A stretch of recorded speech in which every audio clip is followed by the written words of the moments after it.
Back at you again. We got the 64 Chevy we about to restore. We're going to take the frame off of this one. Take the body off. We're gonna do the take this engine out. It got a somebody put a 305 in it. We got the lift up. As you can see, we got it bolted into the ground. We got to do the electrical. We got to do hook up the legs.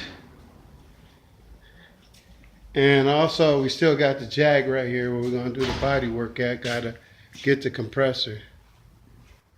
So this is where we at with the repair shop.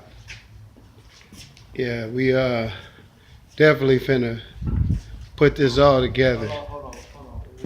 Yeah, we're gonna put it together. Over and out.